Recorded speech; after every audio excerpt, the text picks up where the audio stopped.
তাবু গাড়া হলো। নবীজি বললেন, শোনো সাহাবীরা, উহুদের ময়দানে আল্লাহ পাক অর্ডার করেছেন দাঁড়াবার জন্য। অতএব শুনে রাখো, উহুদের ময়দানে তোমরা যেন ভয় না পাও, ভীত সন্ত্রস্ত না হও। কারণটা হলো 300 জন পালিয়ে গেছে, মুনাফিক আলাদা হয়ে গেছে। যাক, মনোবল দুর্বল করা যাবে না, মনোবল হারিয়ে ফেলা যাবে না। আল্লাহ পাক আমাদের সাহায্য করবেন। এবার তোমরা তোমাদের দায়িত্ব ঠিক মতো বুঝে পালন করো। আর আমার নবী মহিলাদের বললেন, আয়েশা রে শোনো, তোমরা তাঁবুর মধ্যে অপেক্ষা করবে, তাঁবুর মধ্যে তোমরা অবস্থান করবে, কোন ক্রমেই তাঁবুর ভিতর থেকে বের হবে না। গরম পানি তোমরা রেডি করে রাখবে, নরম কাপড় প্রস্তুত করে রাখবে। এই নরম কাপড় দিয়া আর গরম পানি দিয়া তোমরা আক্রান্ত এই যোদ্ধাদেরকে, সাহাবীদেরকে ক্ষতস্থান থেকে রক্তগুলো মুছে দেবে। এটাই হলো তোমাদের কাজ।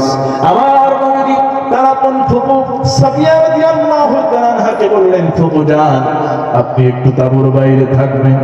আপনার হাতে এই যে তুলে দিলাম তরবারি, এই তরবারি নিয়ে এই তাঁবুর কাছে আপনি দাঁড়িয়ে থাকবেন।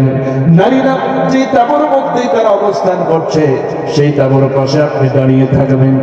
আর আপনি শুধু লক্ষ্য করবেন, দেখবেন যে কোন শত্রু এদিকে আসে কিনা। এটাই হলো আমার কাজ, আপনার কাজ। আপনি সিগন্যাল দেবেন, আপনি বলবেন। এবার আপনাদের আয়েশা সিদ্দিকা রাদিয়াল্লাহু তাআলা তাঁবুর মধ্যে আছেন, আর হযরতে নবীজি তার আপন ফুফুকে তরবারি নিয়ে দাঁড় করালেন।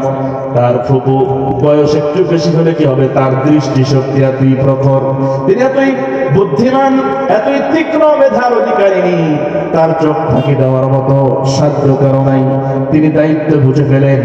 এবার তিনি দাঁড়িয়ে থাকলেন। এই একজন বাহিরে আছেন, আরেকজন, মোট 2 জন নারী সাহাবীকে আমার নবীজি তাঁবুর বাইরে দায়িত্ব দিয়েছেন, আর সবাইকে ভিতরে।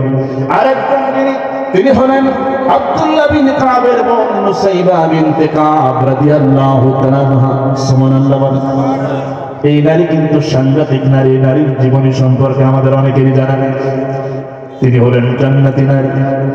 আমি আপনাদের সামনে এই সুযোগে 14 জন জান্নাতি নারীর নাম বলে দিতে চাই, পরে হয়তো সুযোগ পাবো না।